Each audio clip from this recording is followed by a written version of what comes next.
Catéchisme de l'Église catholique, la vie dans l'Esprit, les 10 commandements, article 2, le deuxième commandement.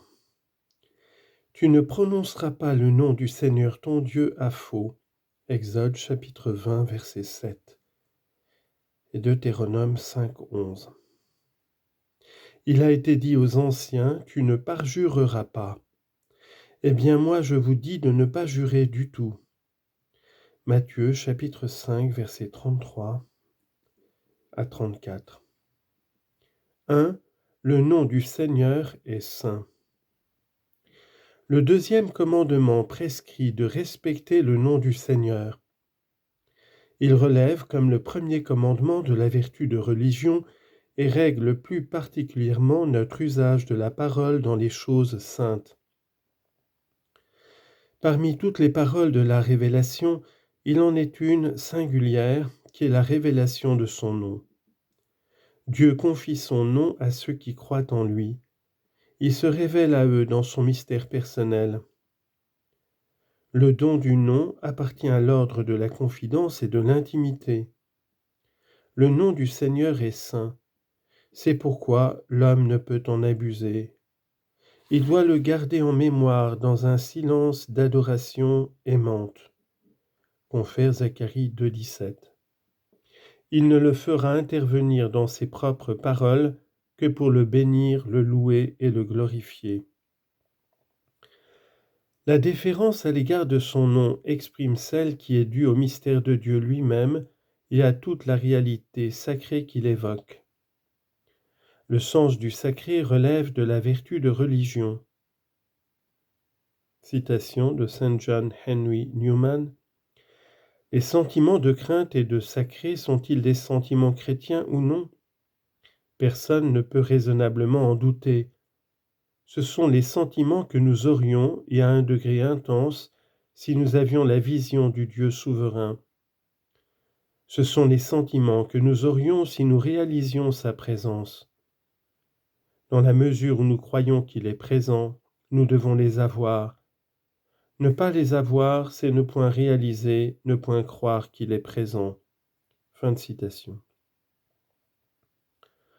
Le fidèle doit témoigner du nom du Seigneur en confessant sa foi sans céder à la peur.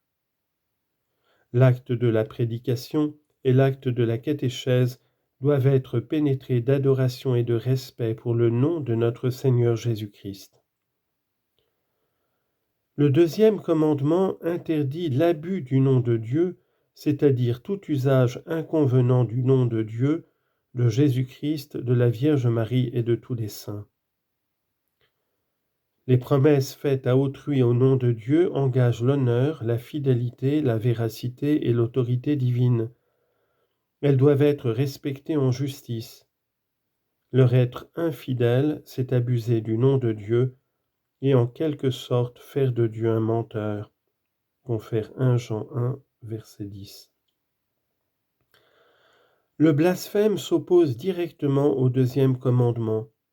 Il consiste à proférer contre Dieu, intérieurement ou extérieurement, des paroles de haine, de reproche, de défi, à dire du mal de Dieu, à manquer de respect envers lui dans ses propos, à abuser du nom de Dieu.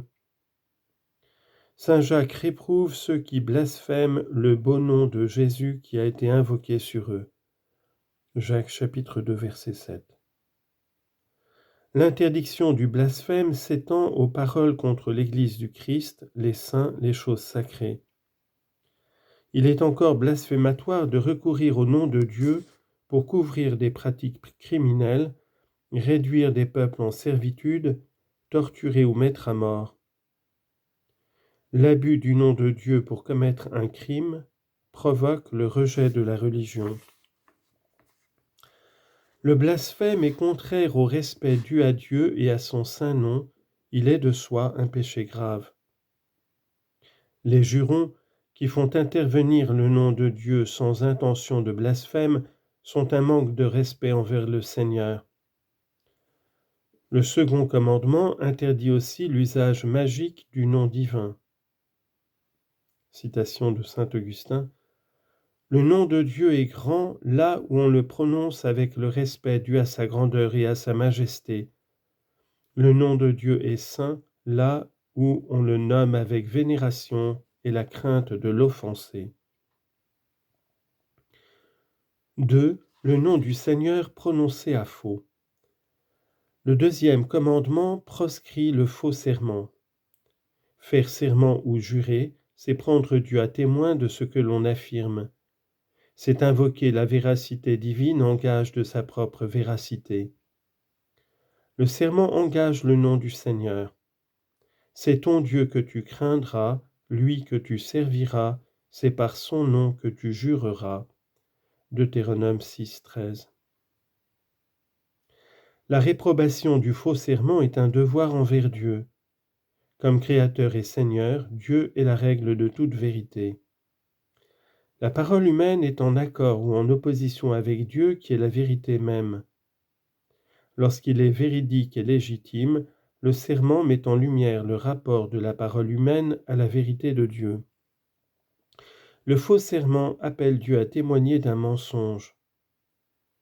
Et parjure, celui qui sous serment fait une promesse qu'il n'a pas l'intention de tenir, ou qui, après avoir promis sous serment, ne s'y tient pas.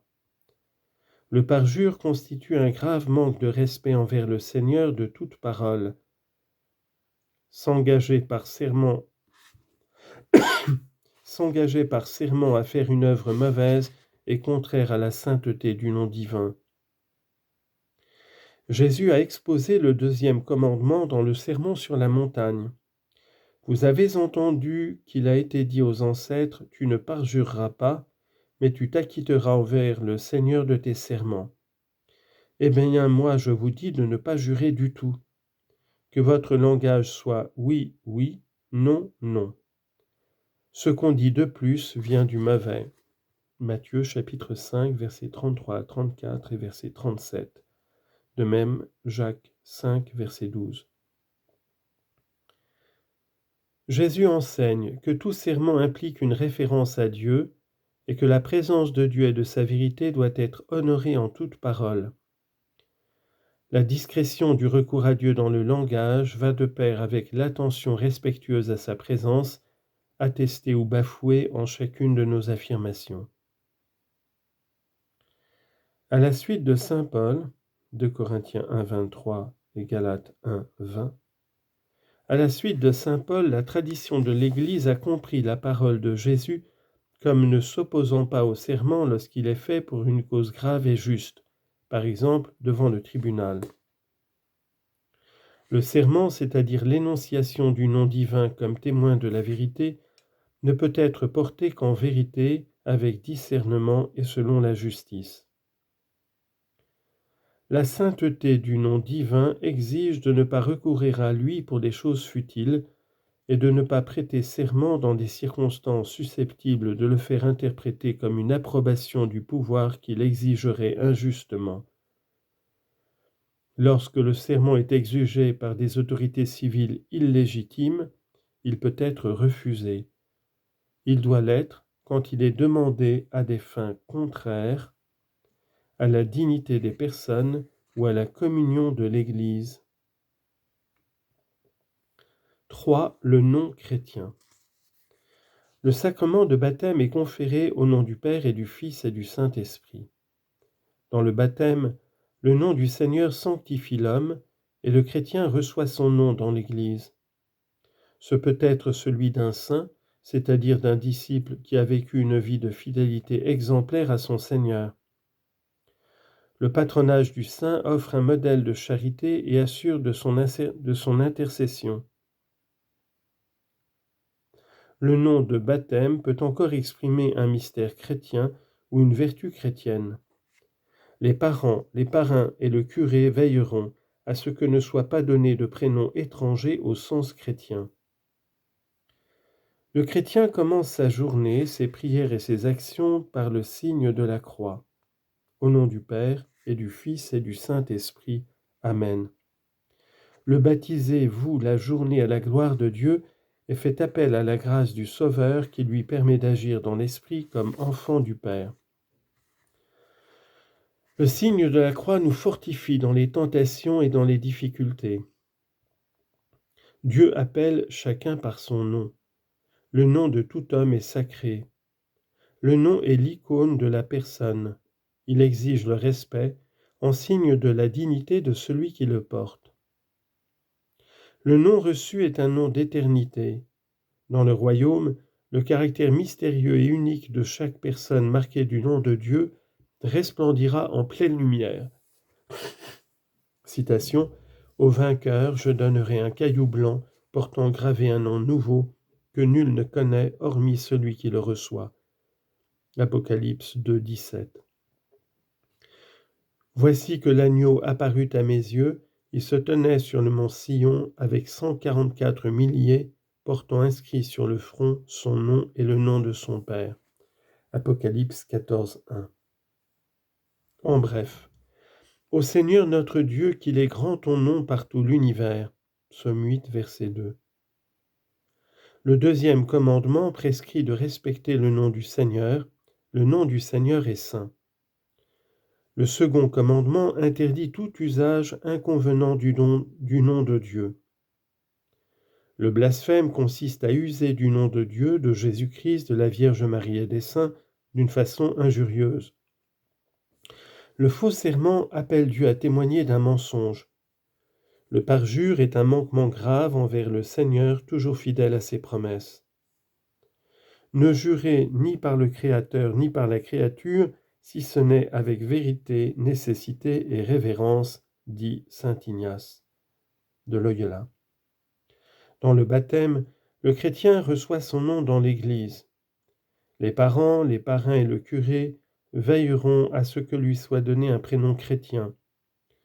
Le patronage d'un saint offre un modèle de charité et assure sa prière. Le chrétien commence ses prières et ses actions par le signe de la croix, au nom du Père et du Fils et du Saint-Esprit. Amen. Dieu appelle chacun par son nom. Isaïe, chapitre 43, verset 1.